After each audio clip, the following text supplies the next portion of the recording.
এই 10টি কাজ যদি কারো ভিতরে থাকে তার ঈমান নষ্ট হয়ে যাবে পরিপূর্ণভাবে। আবার কালিমা পড়ে মুসলমান হতে হবে। 10টি বিষয় আছে যেই বিষয়গুলোর কারণে মানুষের ঈমান নষ্ট হয়ে যায়। এই বিষয়গুলো আমাদের মধ্যে থাকার কারণে আজ আমাদের কোরআনের কথা ভালো লাগে না, হাদিসের কথা ভালো লাগে না। বাংলাদেশে ৬৮,০০০ গ্রাম, কয় গ্রাম? ৬৮,০০০ গ্রাম। এই ৬৮,০০০ গ্রামের মধ্যে প্রায় ৩ লক্ষর উপরে মসজিদ আছে, যেগুলোর মধ্যে জুমার নামাজ আদায় হয়। একটি মাসে ৬০টি করে জুমা পড়ে, পড়ে কি পড়ে না? কোন মানুষ যদি বলেন তো, যদি খালেস নিয়তে যদি মসজিদে শিকার উদ্দেশ্যে যদি আসে, একটা মসজিদ থেকে যদি প্রতি বছর একজন মানুষ আল্লাহর দিকে ফিরে আসে, তাহলে এই বাংলাদেশের কি আজকে এই অবস্থা থাকতো? থাকতো না। আমরা আজ কোরআন শুনি ঠিকই, হাদিস শুনি ঠিকই, হাদিসের কথা শুনলে আমাদের গায়ের মধ্যে আগুন জ্বলে, কোরআনের কথা শুনলে গায়ের মধ্যে আগুন জ্বলে। যারা কোরআনের কথা বলে, হাদিসের কথা বলে, তাদেরকে দেখলে যেন গায়ের মধ্যে চুলকানি বেড়ে যায়। কি বেড়ে যায় কিনা? আমাদের সমাজে এমন মানুষ আছে তো? আমরা আল্লাহ থেকে দূরে সরে গেছি। রাসূল পাক সাল্লাল্লাহু আলাইহি সাল্লামকে যখন কাফেররা দেখতেন, বিভিন্ন ভাষায় জাদুকর বলে বিভিন্ন ভাষায় গালিগালাজ করতেন। আমাদের সমাজও যারা কোরআনের কথা বলে তাদেরকেও বিভিন্ন ভাষায় গালিগালাজ করে কি করে না? কেন করে? কারণ তাদেরকে গালি করে কোরআনের কথা বলার কারণে। একজন সাধারণ মানুষ যদি রাস্তা দিয়ে যায় তাকে তো কোনো কিছু বলে না। একজন আলেম যখন রাস্তা দিয়ে যায় তাকে বিভিন্ন ধরনের ব্যঙ্গ করে কথা বলে, বলে কি বলে না? তাকে ব্যঙ্গ করে কথা বলে কেন? তাকে দেখলে তার গা চুলকায় কেন? কারণ তার ভিতরে কোরআন আছে, হাদিস আছে। এই কোরআন হাদিসের কারণে তার ভিতরে গা জ্বলে। কথা বলেন ঠিক কিনা? আমাদের ঈমান নষ্ট হয়ে যাওয়ার কারণে আজ কোরআন হাদিসের কথাগুলো আমাদের ভালো লাগে না। লক্ষ লক্ষ টাকা খরচ করে ওয়াজ মাহফিল করে মানুষ দ্বীনের পথে আসে না, মানুষ হেদায়েতের পথে আসে না। এর মূল সমস্যা হচ্ছে আমাদের ঈমানের সমস্যা। এই জন্য হুজুরা সুদের কথা বলে, ঘুষের কথা বলে, নামাজের কথা বলে, আমাদের কিছুই ভালো লাগে না। এগুলা শুনলে আমাদের ভিতরে কেমনটা যেন একটা ভাব আসে। আসে কি আসে না? আমার মূলত হচ্ছে আমাদের ঈমানের সমস্যা। পেট ব্যথা রোগীকে যদি মাথা ব্যথার ওষুধ দেয়, লাভ আছে? কথা বলেন, লাভ আছে? আমাদের বাংলাদেশের মানুষের মূল ঈমানের সমস্যা। এই জন্য কোরআনের কথা, নামাজের কথা কিছুই আমাদের ভালো লাগে না। আমি আপনাদেরকে 10টি কাজের কথা বলবো, যেই 10টি কাজ করলে মানুষের ঈমান নষ্ট হয়ে যায়। খুব মনোযোগ সহকারে শুনবেন। এই একটি কাজও যদি আপনার ভিতরে থেকে থাকে তাহলে আপনার ঈমান নষ্ট হয়ে যাবে। আর কথাগুলো যদি আপনি মনোযোগ দিয়ে যদি না শুনেন, তাহলে দেখা গেছে একটা কথা যদি আপনার খেয়ালে নাই বা শুনেন নাই, এই কাজটা যদি আপনার ভিতরে থাকে আপনি ঈমান হারা হয়ে যাবেন।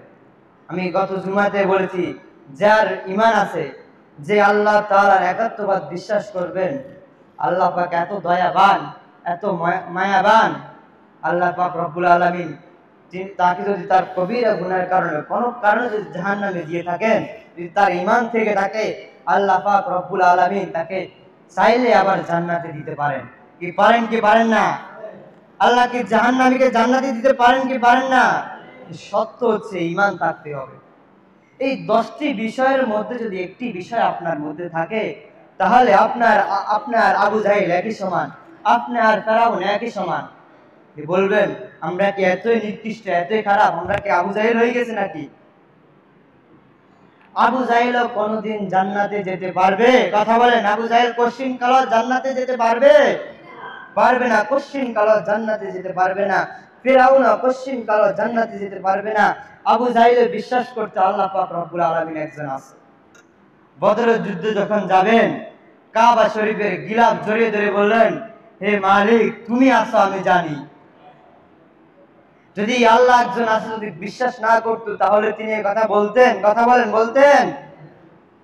তিনি বললেন, বদরের যুদ্ধে যেতেছি মুহাম্মদের বিরুদ্ধে যুদ্ধ করার জন্য, আপনি সত্যের পক্ষে জয় দিয়েন। এই বদর যুদ্ধ মুসলমানদের জয় হয়েছে কি হয় নাই? ফেরাউনও বিশ্বাস করতেন আল্লাহ একজন আছে, কিন্তু এই 10টি কাজ তার ভিতরে থাকার কারণে তিনি কখনোই জান্নাতে যেতে পারবে না।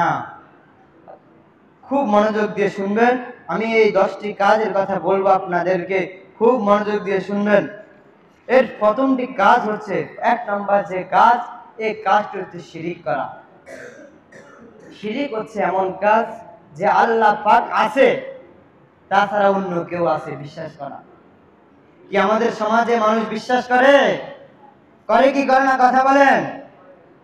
আল্লাহ আল্লাহ যে কাজ করে এই কাজ অন্য কেউ করতে পারে, কি আমাদের সমাজে মানুষ এটা বিশ্বাস করে? মাজারে গেলেন, বাবার কাছে, বাবাকে বললেন, বাবা আমার সন্তান হয় না, আমাকে সন্তান দেন, আমার চাকরি হয় না, আমার চাকরি দেন। কার কাছে বলছেন? বাবার কাছে বলছেন। আল্লাহর সাথে শিরক হলো না? কথা বলেন, শিরক হলো না? যদি কোনো ব্যক্তি এই শিরকের কাজ করে, এই শিরকের কাজ আমাদের সমাজে অনেক মানুষে করে, কি করে কি করে না? প্রায় 65% মানুষ এই শিরকের সাথে যুক্ত আছে। এই শিরকি সমস্ত যত কাজ করেন, যারা করে তাদের ঈমান নষ্ট হয়ে যাবে, তারা কোশ্চিন কালো জান্নাতে যেতে পারবে? কথা বলেন, তারা জান্নাতে যেতে পারবে? দ্বিতীয় নাম্বার, যারা কুফরি করবে, যারা কুফরি করবে তারা কখনোই জান্নাতে যেতে পারবে না। তৃতীয় নাম্বার হচ্ছে নিফাক করা। যারা নিফাক করে, নিফাক অর্থ যে সব ধর্মকে সমান মনে করা, সব ধর্মের আদর্শকে সমান মনে করা, এটা হচ্ছে নিফাক। আমাদের সমাজের মানুষ সব ধর্মের কে সমান মনে করে? মনে করে না? বলে সব এই ধর্ম যার যার, উৎসব সবার। বলে কেউ যদি এটা বলে তার ঈমান সঙ্গে সঙ্গে চলে যাবে। 450 উপরে ধর্ম আছে, শুধু আল্লাহ পাক রব্বুল আলামিনের নিকট শুধু একমাত্র ইসলাম ধর্মের সঠিক। কথা বলেন ঠিক কিনা? কেউ যদি এই ইসলাম ধর্ম ব্যতীত অন্য ধর্মকে সাপোর্ট করে, অন্য ধর্মের আদর্শগুলোকে মেনে নেয়, তাহলে সে কি মুসলমান থাকবে? কখনোই তিনি মুসলমান থাকবে না। চতুর্থ নাম্বার, আমি গত সপ্তাহে বলেছিলাম, চতুর্থ নাম্বার হচ্ছে রাসূল পাক সাল্লাল্লাহু আলাইহি সাল্লামের আদর্শ ছাড়া অন্য কোন মানুষের, অন্য কোন বিজাতির, অন্য কোন জাতির আদর্শকে গ্রহণ করা। বলেন না নাউজুবিল্লাহ? নাউজুবিল্লাহ বলবেন? আমাদের সমাজের মানুষ ইহুদি খ্রিস্টানদের আদর্শ গ্রহণ করে না, করে?